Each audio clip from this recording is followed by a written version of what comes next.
na kwenye ufunuo ndio kuna uzima. Yaani neno la Mungu alitengenezi imani kwako mpaka liwe mafunuo. Lisipokuwa mafunuo linabaki kuwa andiko. Na Paulo anasema andiko linaua, bali Roho anatia uzima. Kwa wakati unasikiliza neno, angalia revelation pale kwenye mti. Anaposema anasema mara moja unaangalia kwa nini anaenda kwenye mti. Kwenye mti anataka kutoa nini huko ndani? Asingetoa kitu tungemtafsiri kwamba hajadeliver. Lakini anaweza kutoa kitu kikubwa sana. Ndio Mungu amekigusia kidogo. Moja, amejenga picha kwamba wewe ni mti uliopandwa na Bwana. Wewe ni pando la Bwana. Kwa hiyo ni very clear kwamba nimetoka nikijua kwamba mimi am the planted of the Lord. Yaani mimi ni Bwana amenipanda. Kwa hiyo ninapokaa katikati ya watu, hata kama kuna vurugu, mimi nimepandwa katikati ya watu. Umepandwa katikati ya hiyo familia.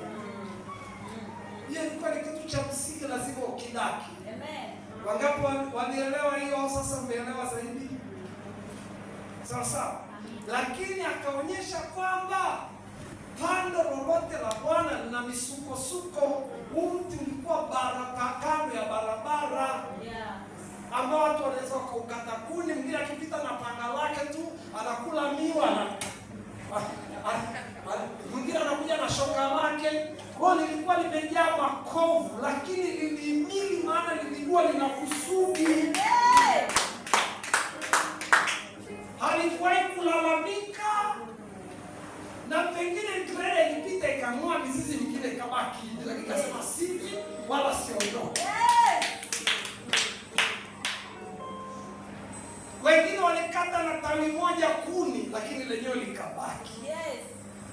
Ukikaa church umepandwa na Bwana.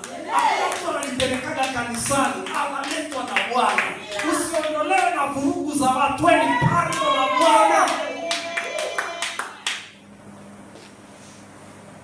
Unisamesai kuhubiri ujumbe wako. Very sorry, I'm just trying to kuhakikisha watu wanapata, lakini akaonyesha kitu ambao ndio kisa kwamba huyu pando la Bwana, huu mti wa Bwana. Akasoma Isaya 61, mti wake miti ya uovu, sisi miti. Sasa akasema kwa nini unapanda mafunzo yako zaidi? Kuna mti kwa ajili ya kuinua. Sasa huyu Bwana alihitaji mtu wa kuinua. Inawezekana pale upepo mkuyu peke yake, lakini alichukua anataka ni mtu wa kufanya nini? Kuna mti wa matunda. Yesu alikuwa hataki mkuyu, alikuwa anataka mti wa matunda. Kwa hiyo alitafuta mti wa matunda, na alipokosa matunda akakwazika. Unapotakiwa kutoa kitu, usipokitoa unamkwaza Mungu. Kama Mungu amekupanda, kama wewe ni wa kuinua watu, kupeleka watu chuoni, au kusomesha watu, usipotumia unamkwaza Mungu. Tambua wewe ni mti gani. Elia yeye alihitaji mti kivuli.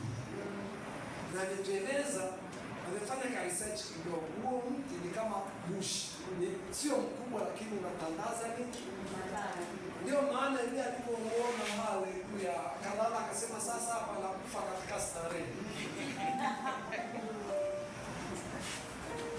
Kwa hiyo kuna watu, unajua watoto wa Mungu wengi tunaishi kwa hamna furaha kama kujua jukumu lako. Hamna furaha kama kujua mimi natakiwa nifanye nini kwenye jamii yangu. Na utaanza kukulikana ukianza kufanya kile cha kwako. Kuna watu kazi yao ni kuweka kivuli. Watu wakishapata matatizo huko